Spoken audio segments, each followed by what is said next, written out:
Hello friend, welcome in home nursing academy. मैं अनिल कांटीवाल आपका बहुत बहुत स्वागत करता हूं।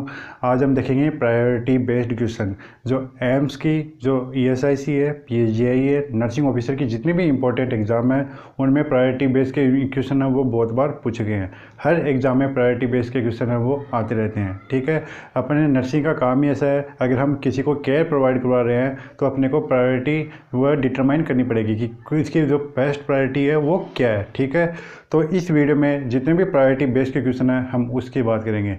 ये वीडियो बहुत ही ज़्यादा इंपॉर्टेंट होने वाला है। आप पीछे की जितनी भी एग्ज़ाम देखोगे, आपके आगे आने वाली जितनी भी एग्ज़ाम है उसमें से आपको 4 या 5 क्वेश्चन तो ज़रूर मिल जाएंगे। अगर आपने कभी पीछे की जितनी भी एग्ज़ाम देखी है या पीछे के जो भी सोल्व पेपर आपने जो सोल्व किए हैं तो आपको पता चल जाएगा कि इन क्वेश्चंस की इंपॉर्टेंस है वो कितनी ज़्यादा है।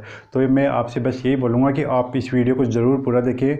इसके जितने भी एम्स के है उसका जो भी आंसर है वो आप कमेंट में ज़रूर करें।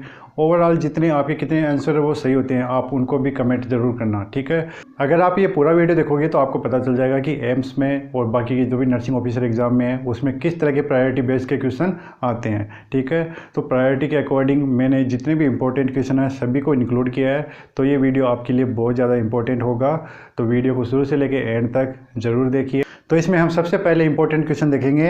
An adult is have a tracheostomy performed, what is the nursing priority. ठीक है, एक पेशेंट है उसको क्या हुई है, उसको ट्रेकियोस्टोमी की गई है, तो उसके लिए प्रायोरिटी क्या होगी। ऑप्शन को देख के बताना है। इसमें फर्स्ट देखिए, save the neck, establish a means of communication, insert a foley catheter और स्टार्ट एन आईवी लाइन। जो भी राइट आंसर है वो जल्दी कमेंट कर दीजिए।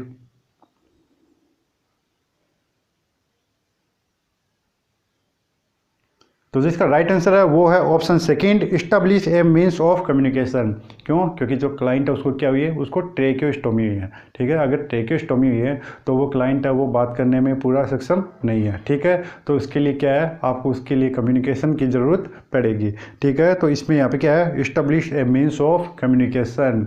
ठीक है, ये यहाँ पे प्रायोरिटी है। इसमें नेक्स्ट क्वेश्चन देखिए, a nurse is managing care of A paediatric client following renal trauma, the nurse should monitor the client first for. Question को देखिए, क्वेश्चन में बताया गया है एक पीडियाट्रिक है, एक बच्चा है, उसको क्या हुआ है, रीनल ट्रॉमा हुआ है। तो जो नर्स है वो सबसे पहले किसको मॉनिटर करेगी। ऑप्शन में देखिए, electrolyte imbalance, profuse bleeding, hypertension और हाइपोटेंशन। तो राइट आंसर आपको कमेंट करना है। जो बच्चा है उसको क्या हुआ है, उसको रीनल ट्रॉमा हुआ है, तो आपको क्या बताना है। उसकी जो नर्सिंग की जो फर्स्ट प्रायोरिटी होगी, जो नर्स है वो पहले क्या देखेगी, क्या मॉनिटर करेगी। तो जो इसका राइट आंसर है वो है option second, profuse bleeding. Profuse bleeding मतलब ब्लीडिंग बहुत ज़्यादा होना। क्यों? क्योंकि उसको क्या हुआ है, ट्रॉमा। ट्रॉमा वाले केस में क्या होता है, ब्लीडिंग होने के ज़्यादा चांस रहते हैं। और यहाँ पे तो ब्लीडिंग किसको होने के चांस है, जो भी किडनी है वहाँ पे क्या है, उसको किडनी ट्रॉमा हुआ है, तो किडनी पे चोट आई है तो वहाँ पे ब्लीडिंग होने के ज़्यादा चांस रहते हैं। क्योंकि अगर आप देखोगे जो किडनी है उसको सेकेंड मोस्ट ऐसा ऑर्गन है जिसको सबसे ज़्यादा क्या होता है, कार्डियक आउटपुट होता है। ठीक है, इसीलिए वहाँ पे हेवी ब्लीडिंग होने के चांस रहते हैं। इसीलिए जो भी रीनल ट्रॉमा वाले केस है उसमें प्रायोरिटी आप किसको दोगे, जो भी अगर वहाँ पे ब्लीडिंग हो रही है तो उसको चेक करना कि वहाँ पे किसी तरह की ब्लीडिंग तो नहीं हो रही। तो यहाँ पे राइट आंसर क्या होगा, प्रोफ्यूज ब्लीडिंग। इसमें नेक्स्ट क्वेश्चन देखिए, which nursing diagnosis should have the nurse highest priority for an infant newly diagnosed with tracheoesophageal fistula. एक बच्चा है उसको क्या डायग्नोस हुआ है, ट्रेकियोइसोफेजियल फिस्टुला। ठीक है, तो उसमें जो नर्सिंग डायग्नोसिस होगा उसमें हाईएस्ट प्रायोरिटी है वो कौन सी होगी। ऑप्शन में देखिए, risk for impaired infant attachment, risk for infection, risk for imbalanced nutrition और रिस्क फॉर एस्पायरेशन। तो आपको राइट आंसर बताना है। जो भी ऑप्शन दिए गए हैं उसके अकॉर्डिंग आपको बताना है कि इसका राइट आंसर क्या होगा। मैं फिर से बताता हूँ, जो इन्फेंट है उसको क्या है, ट्रेकियोइसोफेजियल फिस्टुला है, तो उसके नर्सिंग डायग्नोसिस में हाईएस्ट प्रायोरिटी पे क्या रहेगा वो आपको बताना है। राइट आंसर जल्दी कमेंट कर दीजिए।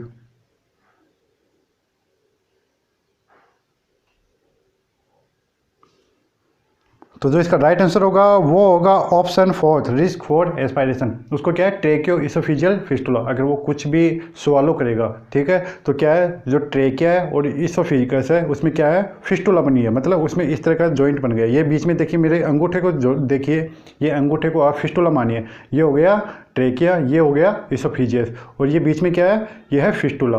अगर इसोफेगस से कुछ भी आप स्वॉलो करोगे तो वो ट्रेकिया में जाने के चांस रहते हैं, ठीक है, ट्रेकिया में जाने के चांस रहते हैं, तो मतलब एस्पायरेशन के चांस रहते हैं। जैसे एस्पायरेट होगा तो वहाँ पे की न्यूमोनिया और अदर इन्फेक्शन होने के चांस वो रहते हैं, ठीक है। तो यहाँ पे क्या है, रिस्क फॉर एस्पायरेशन। इसमें नेक्स्ट क्वेश्चन देखिए, which nursing diagnosis should a nurse give highest priority when caring for a client with major depressive disorder, ठीक है। तो क्वेश्चन में बताया गया है एक क्लाइंट है, उसको क्या मेजर डिप्रेसिव डिसऑर्डर है, वो डिप्रेशन में है, तो हाईएस्ट नर्सिंग प्रायोरिटी है वो क्या होगी, आप उसको क्या हाईएस्ट प्रायोरिटी पे रखोगे, ठीक है, क्या डायग्नोस करोगे। ऑप्शन में देखिए, powerlessness, potential for spiritual distress, option third potential for suicidal behaviour, option fourth disturb sleep pattern. तो राइट आंसर आपको बताना है। ये क्वेश्चन एग्जाम में अभी 3 से 4 बार आ चुका है, ठीक है, मेरे हिसाब से सभी स्टूडेंट को आता होगा क्योंकि 3 से 4 बार एग्जाम में पूछा गया है। तो इसका राइट आंसर वो जल्दी कमेंट कर दीजिए। ये ध्यान में रखना है, पेशेंट क्या है, डिप्रेशन में है, मेजर डिप्रेशन में है, तो वो क्या कर सकता है, राइट आंसर है वो जल्दी कमेंट कर दीजिए। तो जो इसका राइट आंसर होगा वो होगा option third, potential for suicidal behaviour. जो डिप्रेशन वाले पेशेंट है वो सुसाइड करने में ज़्यादा आगे रहते हैं, ठीक है, मतलब जो पेशेंट है वो क्या है, डिप्रेशन में है, तो डिप्रेशन में है तो क्या है, निराशावादी है, वो उदास है, ठीक है, उसमें जीने की कोई लालसा नहीं रहती, तो वो क्या है, अपने आप को नुकसान पहुंचाना चाहता है, वो अपने आप को मारना चाहता है, वो मतलब वो क्या है, उसमें सुसाइडल टेंडेंसी देखने को मिलती है। सबसे ज़्यादा इम्पोर्टेंट क्वेश्चन है, सबसे ज़्यादा इम्पोर्टेंट लाइन है ये कि जो भी सुसाइडल वाले केस है वो डिप्रेशन के कारण से देखे गए हैं, ठीक है। डिप्रेशन किसको कॉज करता है, ये सुसाइड को कॉज करता है, इम्पोर्टेंट है। इसमें नेक्स्ट क्वेश्चन देखिए, which electrolyte imbalance should be the priority concern for a nurse when assessing a 10-year-old client diagnosed with acute renal failure. एक 10 साल का बच्चा है, ठीक है, उसमें एक्यूट रीनल फेल्यूर है वो डायग्नोस हुआ है, तो कौन सा इलेक्ट्रोलाइट इम्बैलेंस है उसमें देखने को मिलेगा, वो क्या आप डायग्नोस करोगे। ऑप्शन में देखिए, हाइपरकैल्सीमिया, हाइपरफॉस्फेटेमिया, हाइपरकैलेमिया और हाइपरनेट्रेमिया। तो राइट आंसर आपको कमेंट करना है, उसके अंदर कौन सा इलेक्ट्रोलाइट इम्बैलेंस देखने को मिलेगा। एक 10 साल का बच्चा है, एक्यूट रीनल फेल्यूर का उसमें जो केस है वो देखने को मिल रहा है, ठीक है, तो कौन सा इलेक्ट्रोलाइट इम्बैलेंस है वो डायग्नोस करोगे, राइट आंसर जल्दी कमेंट कर दीजिए। तो जो इसका राइट आंसर होगा वो होगा हाइपरकैलेमिया, ठीक है। जो हाइपरकैलेमिया वो क्यों होगा, क्योंकि जो नॉर्मल फंक्शन होता है किडनी का वो क्या होता है, जो भी पोटेशियम है उसको एक्सक्रीट करना होता है, ठीक है। तो अगर वो पोटेशियम है, अगर किडनी है वो उसको नॉर्मली वो एक्सक्रीट करती है, अगर किडनी अच्छे से काम नहीं कर रही, किडनी फेल्यूर है, रीनल फेल्यूर है, तो पोटेशियम है वो एक्सक्रीट नहीं हो पाएगा, तो क्या बॉडी में क्या देखने को मिलेगा, हाइपरकैलेमिया देखने को मिलेगा, ठीक है। हाइपरकैलेमिया ये डिसरिथमिया भी कॉज कर सकता है, ठीक है, रीनल फेल्यूर वाले केस में क्या देखने को मिलता है, हाइपरकैलेमिया देखने को मिलता है, और हाइपरकैलेमिया आगे डिसरिथमिया कॉज कर सकता है। इसमें नेक्स्ट क्वेश्चन देखिए, when assessing the client with A head injury which of the following should receive priority attention. एक क्लाइंट है उसको क्या हुआ है, हेड इंजरी है, तो उसको प्रायोरिटी अटेंशन है वो क्या मिलेगी। ऑप्शन में देखिए, lung sound, clarity of speech, mobility of fingers और पुपिलरी रिस्पॉन्स। तो राइट आंसर आपको कमेंट करना है। जो क्लाइंट है उसको क्या हुई है, हेड इंजरी हुई है, तो हेड इंजरी हुई है तो उसका जो भी प्रायोरिटी अटेंशन है वो प्रायोरिटी डायग्नोस है वो क्या होगा, राइट आंसर है वो जल्दी कमेंट कर दीजिए। तो जो इसका राइट आंसर होगा वो होगा ऑप्शन फोर्थ, पुपिलरी रिस्पॉन्स। तो जो भी पुपिलरी रिस्पॉन्स है ये जो भी न्यूरोलॉजिकल स्टेटस है उसको भी इंडिकेट करता है कि उसका जो भी न्यूरोलॉजिकल स्टेटस है वो कैसा है, ठीक है। तो इसमें नेक्स्ट क्वेश्चन देखिए, what is the priority nursing intervention for a client during the immediate post operative period. Important question है, 2 से 3 बार ये भी पूछा गया है। एक क्लाइंट है, पोस्ट ऑपरेटिव पीरियड के बाद में उसके अंदर आप सबसे पहले क्या असेस करोगे, ठीक है। पोस्ट ऑपरेटिव मतलब ऑपरेशन के बाद के समय में जस्ट आप उस जो क्लाइंट है उसके अंदर आप क्या असेस करोगे, क्या डायग्नोस करोगे। ऑप्शन में देखिए, monitor vital sign, observing for hemorrhage, maintaining a patent airway और recording the intake and output. तो राइट आंसर आपको कमेंट करना है। क्लाइंट है पोस्ट ऑपरेटिव का, तो उसको आपको क्या है जो आपको इंटरवेंशन करना है, राइट आंसर जल्दी कमेंट कर दीजिए। तो जो इसका राइट आंसर होगा वो होगा option third, maintaining a patent airway. ठीक है, हमेशा प्रायोरिटी वाले केस में क्या होता है, हम एयरवे उसको सबसे ज़्यादा पहले रखते हैं। ठीक है, जो भी ब्रीथिंग उसको होती है, जो भी उसका एयरवे होता है उसको हमेशा हम प्रायोरिटी देते हैं। ठीक है, इसमें नेक्स्ट क्वेश्चन देखिए, which nursing action has the highest priority for a client in the second stage of labour. एक क्लाइंट है वो सेकेंड स्टेज ऑफ लेबर में है। ठीक है, तो उसके लिए हाइएस्ट प्रायोरिटी है वो क्या होगी। ऑप्शन में देखिए, help the mother push effectively, prepare the mother to breastfeed on the delivery table, check the fetal position, और fourth है administer medication for pain। तो राइट आंसर आपको कमेंट करना है, जो क्लाइंट है वो किस में है, सेकेंड स्टेज ऑफ लेबर में है। तो राइट आंसर है वो क्या होगा। तो जो इसका राइट आंसर होगा वो होगा option first, help the mother push effectively.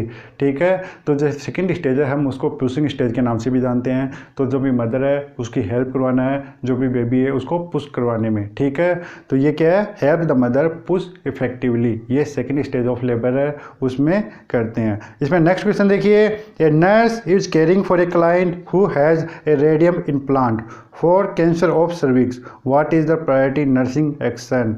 ठीक है, एक क्लाइंट है उसको क्या है, कैंसर ऑफ सर्विक्स है, तो उसके लिए उसके अंदर क्या है, रेडियम है वो इम्प्लांट किया गया है इनर साइड में। तो जो भी नर्सिंग प्रायोरिटी एक्शन है वो क्या होगा। ऑप्शन में देखिए, store urine in a lead liner container, restrict visitor for a 10 minute stay, wear a lead linen apron when giving care, और avoid giving injections in the gluteal muscles। तो right answer आपको comment करना है। Client है उसको क्या है, cancer of cervix है, रेडियम इम्प्लांट किया गया है, तो उसके लिए प्रायोरिटी नर्सिंग एक्शन है वो क्या होगा। ऑप्शंस को देख के आपको बताना है। तो जो इसका राइट आंसर होगा वो होगा option second, restrict visitors for a 10 minute stay away. ठीक है, तो आपको क्या करना है, जो रेडियम इम्प्लांट है, ठीक है, जो भी रेडिएशन है उसके एक्सपोजर को आपको मिनिमम करना है। तो जो भी विजिटर है उसको क्या करना है, आपको रिस्ट्रिक्ट करना है। ठीक है, ये यहाँ पे क्या है, प्रायोरिटी नर्सिंग एक्शन है। नेक्स्ट क्वेश्चन देखिए, the nurse has just completed emergency delivery of a term infant, what is the priority nursing concern at this time. एक नर्स ने अभी डिलीवरी करवाई है एक टर्म बच्चे की, तो उसके लिए फर्स्ट प्रायोरिटी एक्शन है वो क्या होगा। ऑप्शन में देखिए, controlling haemorrhage in the mother, removing the after bath, keeping the infant warm, और कटिंग द अम्बलाइकल कॉर्ड। तो आपको राइट आंसर कमेंट करना है कि जो नर्स है वो क्या करेगी, यानी बेबी की डिलीवरी हो चुकी है, टर्म बेबी है, तो इसके लिए नर्स है वो क्या करेगी। तो इसका जो भी राइट आंसर है वो जल्दी कमेंट कर दीजिए।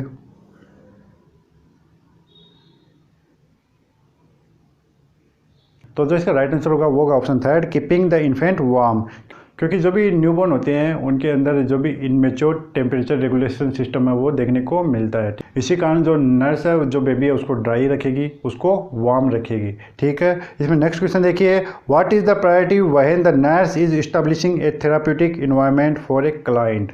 ठीक है, तो जो नर्स है वो एक क्लाइंट है उसके लिए थेराप्यूटिक इन्वायरमेंट है वो क्या कर रही है, तैयार कर रही है। तो जो भी प्रायोरिटी है वो क्या रहेगी। ऑप्शन में देखिए, provide for the client safety, accepting the client individually, promoting the client's independence, और explaining to the client what is being done. तो राइट आंसर आपको कमेंट करना है। नर्स है जो क्लाइंट है उसको थेराप्यूटिक इन्वायरमेंट है वो प्रोवाइड करवा रही है, तो जो भी प्रायोरिटी है वो किसको देगी। राइट आंसर जल्दी कमेंट कर दीजिए। तो जो इसका राइट आंसर होगा वो होगा option first, provide for the client safety. ठीक है, आपको कोई भी इंटरवेंशन करना है तो आपको हमेशा जो भी क्लाइंट है उसकी सेफ्टी देखनी ज़रूरी है। ठीक है, एक थेरापेटिक इन्वायरमेंट है, आप उसमें काम कर रहे हो तो जो भी क्लाइंट है उसकी सेफ्टी है वो सबसे ज़्यादा ज़रूरी है। इसमें नेक्स्ट क्वेश्चन देखिए, the nurse is planning care for a newly burned client, what is the priority nursing observation to be made during the first 48 hours after the burn. ठीक है, जो नर्स है एक बर्न वाले की जो भी क्लाइंट है उसको क्या कर रही है, केयर प्रोवाइड करवा रही है। तो जो भी शुरुआत के 48 घंटे हैं जो नर्स है उसमें जो भी प्रायोरिटी नर्सिंग डायग्नोसिस है, जो भी इंटरवेंशन है वो क्या होगा। ऑप्शन में देखिए, hourly blood pressure, assessment of skin colour and capillary refill, hourly urine measurement, और फ्रीक्वेंट असेसमेंट फॉर पेन। ये क्वेश्चन एग्ज़ाम में 2 से 3 बार आ चुका है। ये मैंने जो कई क्वेश्चन लिए एग्ज़ाम में 2 से 3 बार नहीं 4 से 5 बार भी आ चुके हैं। ठीक है, रिपीट होने वाले क्वेश्चन है तो आपको इनको ध्यान में रखना है। ठीक है, जो बर्न वाला क्वेश्चन है ये एग्ज़ाम में 3 से 4 बार आ चुका है। ठीक है, तो आपको इसका राइट आंसर वो कमेंट करना है। इसका राइट आंसर है वो क्या होगा। तो जो इसका राइट आंसर होगा वो होगा option third, hardly urine measurement. ठीक है, पेशेंट क्या है, बर्न का पेशेंट है। अगर उसमें फ्लूइड रिप्लेसमेंट है, जो भी फ्लूइड है वो नॉर्मल है, रिप्लेस हो रहा है, तो उसको देखने के लिए आपको जो नर्स है वो क्या करेगी, वो उसका जो भी यूरिन है उसको मेजर करेगी। जो भी बर्न के बाद में जो भी 48 आवर्स है उसमें जो भी यूरिन है उसको जो नर्स है वो मेजर करेगी। ठीक है, तो क्या है इसका right answer, hardly urine measurement. इसमें नेक्स्ट क्वेश्चन देखिए, question number 13, what is the priority nursing intervention on admission of A primary gravida in labour. ठीक है, एक प्राइमरी ग्रेविडा है, फर्स्ट जो भी प्रेगनेंसी है वो लेबर में है। ठीक है, उसको एडमिट किया गया है, तो जो प्रायोरिटी नर्सिंग इंटरवेंशन है वो क्या होगा। ऑप्शन में देखिए, monitoring the fetal heart rate, asking the client when she ate last, obtaining the client's health history और determining if the membrane have ruptured। तो राइट आंसर आपको कमेंट करना है। जो भी क्लाइंट है वो क्या है, प्राइमरी ग्रेविडा है और लेबर के अंदर है। फर्स्ट नर्सिंग प्रायोरिटी इंटरवेंशन है, क्या होगा आपको कमेंट करना है। ऑप्शन मैंने बता दिए, राइट आंसर आप कमेंट कर दीजिए। तो जो इसका राइट आंसर होगा वो होगा option first, monitoring the fetal heart rate. ठीक है, जो भी इस ऐसे वाले केस होंगे उसमें आपको क्या करना है, जो भी monitoring the fetal heart rate है वो आपको हमेशा करनी है। अगर मेम्ब्रेन है वो रप्चर हो जाती है तब भी आप फीटल हार्ट रेट है वो मॉनिटर करेंगे। ठीक है, इन दोनों केस में आप क्या करोगे, जो भी फीटल हार्ट रेट है आप उसको मॉनिटर करोगे। इसमें नेक्स्ट क्वेश्चन देखिए, question number 14, a toddler who have swallowed several aspirin is admitted to the emergency room.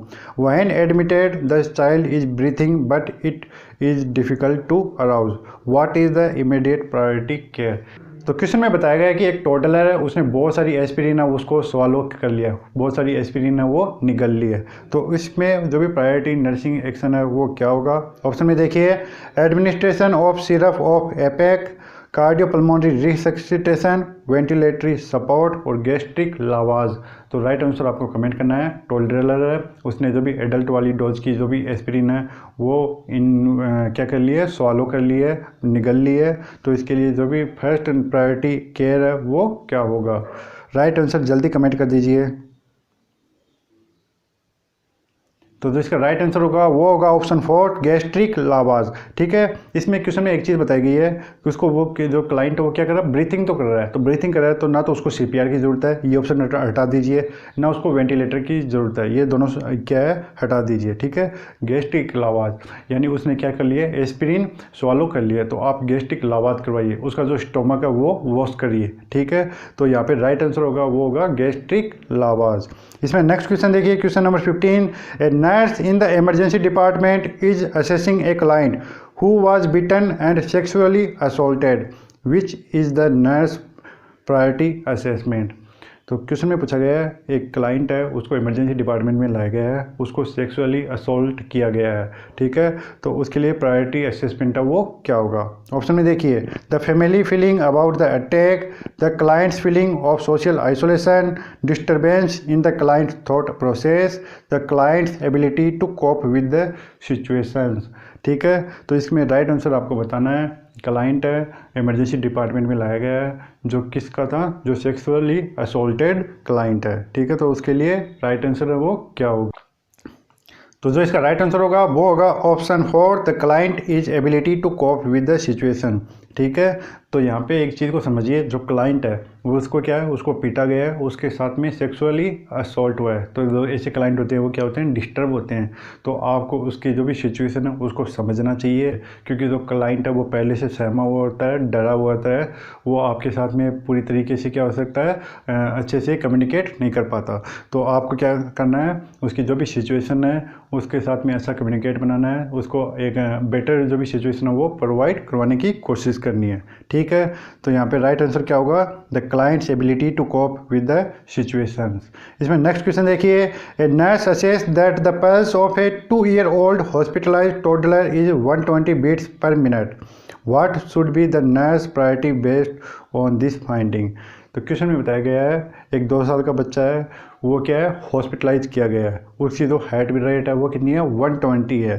तो इसके अकॉर्डिंग जो नर्स है वो किसको प्रायोरिटी रखेगी। ऑप्शन में देखिए, notify the physician, apply oxygen by face mask, document the toddler pulse और reassess toddler's vital sign in 15 minutes. तो राइट आंसर आपको कमेंट करना है, इसका राइट आंसर है वो क्या होगा। जो बच्चा है 2 साल का बच्चा है, उसकी हार्ट रेट कितनी है, 120 बीट पर मिनट। तो इसके लिए अकॉर्डिंग टू ऑप्शंस नर्स किसको प्रायोरिटी पे रखेगी। राइट आंसर है वो जल्दी कमेंट कर दीजिए।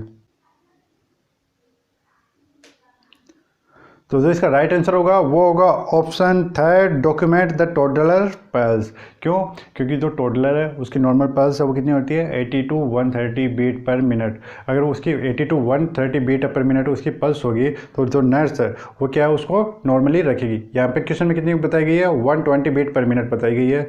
ठीक है, तो उसके अकॉर्डिंग यहाँ पे कितनी है, नॉर्मल है। तो जो नर्स है उसको क्या करेगी, डॉक्यूमेंट करके रखेगी। इसमें नेक्स्ट क्वेश्चन है, विच nursing diagnosis has the highest priority for a child diagnosed with Edison's disease. ठीक है, क्वेश्चन में बताया गया है एक क्लाइंट है, उसको क्या है, एडिसन्स डिजीज़ है।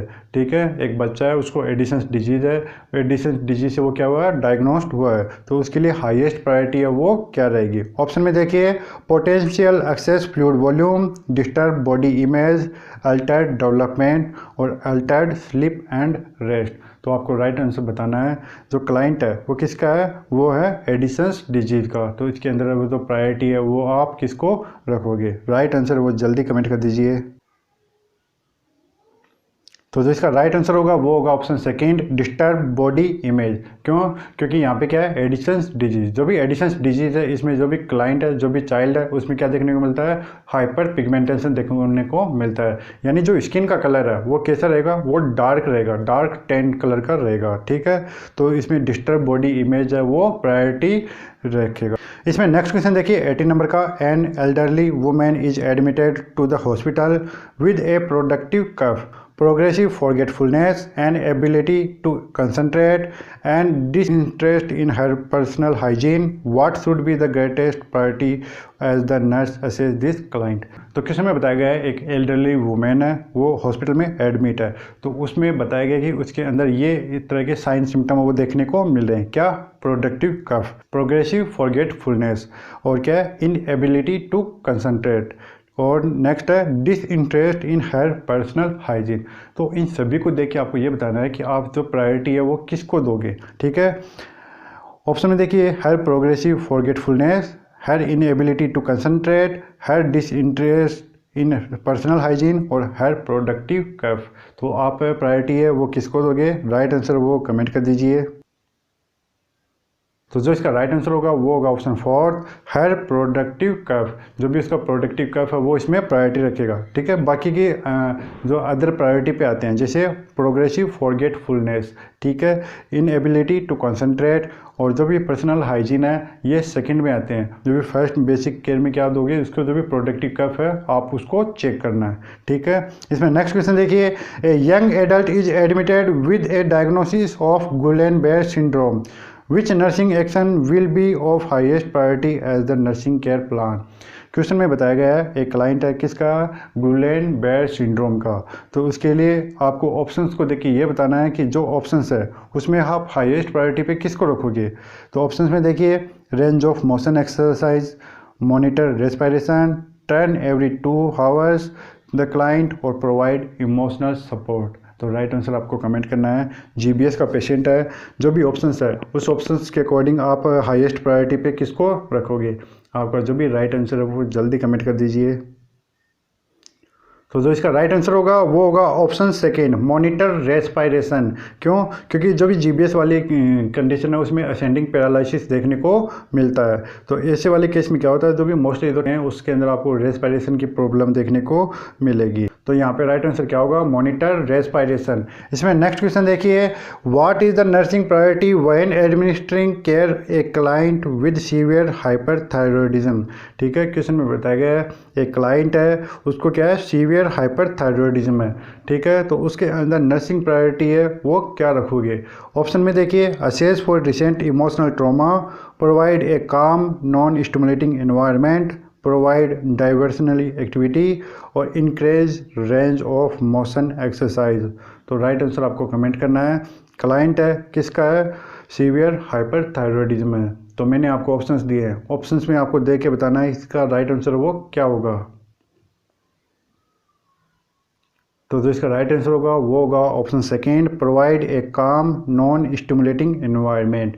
क्यों, क्योंकि यहाँ पे क्लाइंट किसका है, हाइपरथायरॉयडिज्म, सीवियर हाइपरथायरॉयडिज्म का पेशेंट है।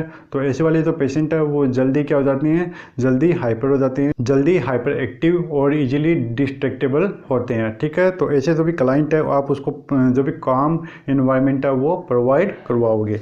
इसमें नेक्स्ट क्वेश्चन देखिए, an adult who is disoriented, confused and unable to answer simple questions coherently is admitted, which actions is of highest priority.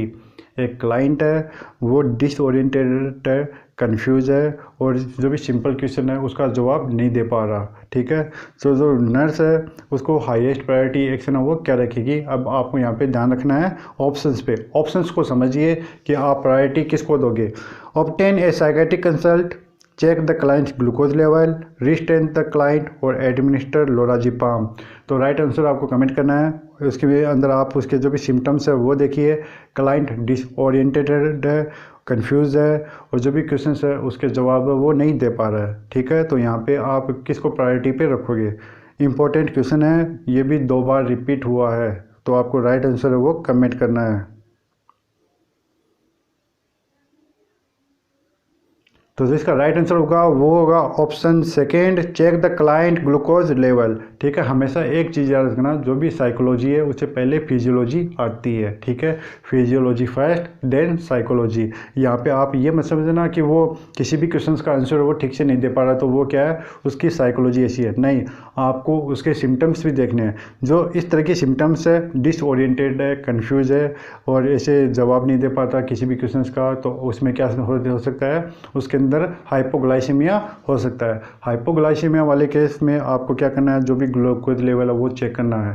ठीक, इसमें नेक्स्ट क्वेश्चन देखिए, question number 22, what is the priority when working with A group of middle aged adult clients. ठीक है, जो भी middle aged adult clients है आप उसमें क्या है, उनके साथ में क्या कर रहे हो, काम कर रहे हो। तो जो यहाँ वहाँ पे जो भी प्रायोरिटी है आप किसको दोगे। ऑप्शंस को देखिए, cessation of smoking, prevention of infection, abstinence of alcohol और decreasing high density lipoproteins level. तो राइट आंसर आपको कमेंट करना है। तो ठीक है, तो आप एक नर्स हैं, आप जो भी मिडिल एज वाले एडल्ट का ग्रुप है आप उसके अंदर हैं। ठीक है, तो आप प्रायोरिटी पे जो भी ऑप्शंस है उसमें जो भी ऑप्शंस दिखाए गए हैं उसके अकॉर्डिंग आप कौन से ऑप्शंस को प्रायोरिटी पे रखोगे। तो जो इसका राइट आंसर है वो होगा option first, cessation of smoking. जो भी मिडिल एज एडल्ट होते हैं वो क्या है, स्मोकिंग पे उनका क्या है, ज़्यादा ध्यान रहता है। तो आपको जो भी स्मोकिंग वाला है, जो भी स्मोकिंग वाले केस है उनको आपको क्या करना है, रिड्यूस करना है। क्योंकि जो स्मोकिंग है, स्मोकिंग के कारण से जो भी पेशेंट है उसको कार्डियोवैस्कुलर डिजीज हो सकती है, उसके लंग्स है वो अफेक्ट हो सकते हैं, लंग कैंसर हो सकता है। ठीक है, तो इस एज में जो एडल्ट होते हैं उसमें स्मोकिंग ज़्यादा देखने को मिलती है। तो आप प्रायोरिटी पे ये रखोगे, सेसेशंस ऑफ स्मोकिंग। इसमें नेक्स्ट क्वेश्चन देखिए, question number 23, during a blood transfusion a client develops chills and headache, what is the priority nursing actions. ये क्वेश्चन 4 से 5 बार आ चुका है एम्स की एग्ज़ाम में, और बाकी की जो भी नर्सिंग ऑफिसर की एग्ज़ाम है इसमें भी 3 से 4 बार आ चुका है। ठीक है, तो क्वेश्चन में पूछा गया है, एक क्लाइंट है उसको ब्लड ट्रांसफ्यूजन करवा रहे हैं, जो भी क्लाइंट है उसमें चिल्स देखने को मिल रही है, हेडेक देखने को मिल रहा है। तो जो भी उसके जो नर्स है वो प्रायोरिटी एक्शन है वो क्या रखेगी। ऑप्शन में देखिए, cover the client, stop the transfusion at once, decrease the rate of the blood infusion, notify the health care provide immediately. Client है उसमें क्या देखने को मिल रही है, ब्लड रिएक्शन देखने को मिल रही है, ब्लड ट्रांसफ्यूजन रिएक्शन है वो देखने को मिल रही है। अकॉर्डिंग टू ऑप्शंस जो नर्स है वो क्या करेगी। राइट आंसर है वो जल्दी कमेंट कर दीजिए। तो जो इसका राइट आंसर होगा वो होगा option second, stop the transfusion at once. ठीक है, अगर किसी क्लाइंट में चिल्स और हेडेक हो रहा है ट्रांसफ्यूजन के बाद में, तो जो नर्स है वो क्या करेगी, सबसे पहले जो भी ट्रांसफ्यूजन है उसको स्टॉप करेगी। उसके बाद में सेकेंड काम है नर्स का वो होता है, अगर उसमें किसी में हेवी रिएक्शन देखने को मिल रही है तो एनएस है वो शुरू कर देते हैं। पहले तो स्टॉप करना है किसको, ब्लड ट्रांसफ्यूजन को, फिर साइड में जो भी एनएस है दूसरे कैनुला से आपको वो चलाना है। ठीक है, और यहाँ पे क्या है, तो यहाँ पे प्रायोरिटी आप किसको दोगे, जो भी स्टॉप है ब्लड ट्रांसफ्यूजन है उसको रोकोगे। अगर जो भी ब्लड ट्रांसफ्यूजन अगर वो धीरे धीरे जा रहा है, अगर उसमें क्या है रिएक्शन हो रही है तो क्या है किडनी डैमेज हो सकती है, इसीलिए आपको स्लो नहीं करना है, आपको स्टॉप ही करना है। इसमें नेक्स्ट क्वेश्चन देखिए इंपॉर्टेंट है, Tissue plasminogen activator TPA is to be administered to a client in the emergency department. Which is the priority nursing assessment? एक क्लाइंट है उसके अंदर आप क्या कर रहे हो, टिश्यू प्लाज्मिनोजन एक्टिवेटर है वो एडमिनिस्टर करवा रहे हो, तो जो नर्सिंग प्रायोरिटी एक्शन है वो क्या होगा। ऑप्शन में देखिए apicals pulse rate, electrolyte levels, sign of bleeding और टिश्यू कंपेटिबिलिटी।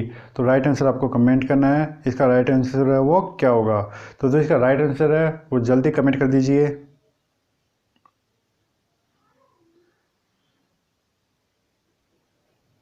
तो जो इसका राइट आंसर है वो होगा option third, sign of bleeding. अगर आप किसी भी पेशेंट को थ्रोम्बोलाइटिक एजेंट या फिर एंटीकोगुलेंट एजेंट है वो दे रहे हो तो हमेशा जो भी ब्लीडिंग है आप उसको चेक करोगे कहीं पे कोई ब्लीडिंग तो नहीं हो रही, क्योंकि जो भी थ्रोम्बोलाइटिक एजेंट है, जो भी एंटीकोगुलेंट्स होते हैं वो ब्लड को पतला कर देते हैं। ठीक है, तो ब्लीडिंग होने के चांस रहते हैं। ठीक है, तो इसीलिए यहाँ पे राइट आंसर क्या होगा, साइन ऑफ ब्लीडिंग।